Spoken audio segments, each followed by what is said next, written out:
पत्नी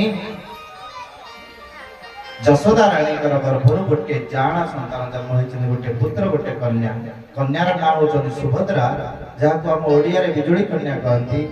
एवं आउ गोटे पुत्र होती भगवान पूर्ण पुरुषोत्तम प्रभु कृष्ण आएपटे जो देवकी पाखे जो कन्या ये जोगमाया बल ये 16 वर्षर चतुर्भुज रूप से कौटी देखा ना बंदीशालार कांथ उपरे एवं देवकी तांको निवेदन करथिले तुमे छोट होई जाओ तापर से लंगड़ा पिला है कि जेतल छोट होई जायचंदी मां के गर्भ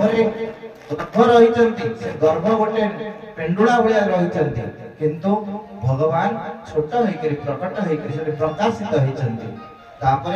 मूर्छित होई जायचंती देवकी एवं वसुदेव का आकाशवाणी होईची हे बाबा वर्तमान मते असुरपुरी नै जाओ कोठी गोकुल को नै चला गोकुल रे नंदर पत्नी श्री जशोदा माता पूर्ण प्रसवा होई से वर्तमान मूर्छिता अछंती तेणु मां जानि नाही मु प्रसव करिचे किंतु पुओ की झिया से जानि नथिबो तेणु एक कृष्ण को से कृष्ण सहित जोड़ी देले दुई कृष्ण एक ही जिवे जेतले मथुरापुरी रो आसीबो के ना अक्रूर से मथुरा से कृष्ण को नहीं जीवे एवं ब्रजर कृष्ण अद्याप्य से लीला करे कृष्ण राय कई भाग्यवान देखिबार प्राय प्रेमांजन छुरित भक्ति विलोचनेन संत सदैव हृदय सुविलोकयन्ति यं श्याम सुंदरम गोविंदम आदि पुरुषम तमहं भजामि भक्त माने गुरुंकर प्रेम अंजन द्वारा तंक हृदय रे बाहर सर्वत्र अष्ट प्रकार विग्रह रे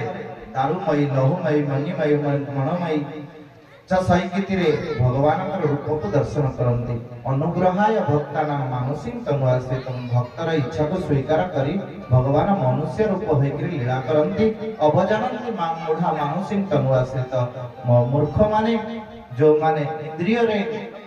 हाकुटाबु खाउछन से माने भगवान लीला को भगवान रूप को अविश्वास करिवे दुख पाइबे जो माने सनातन धर्मी एवं उत्कलीयवासी जे जगन्नाथ प्रिय परिवार से माने ही भगवान को भल पाती सेवा करती आदर करी जीवन कृतार्थ करती तेणु वसुदेव यही कथा शुणी जोग माया बल समस्ते स्थाणु हो गले स्टीप हो गले एवं यही समय रे वसुदेव कृष्ण को धरी आनंद मन रे चलिला क्योंकि ना गोकुल में छाड़ी जेतले जोग माया को धरिक नहीं आसिले से कथा सुनी पारी जोग माया को जेतले देवकी गर्भ पाखरे रखी देइचंती एई समय रे दौटी आसिला कंस।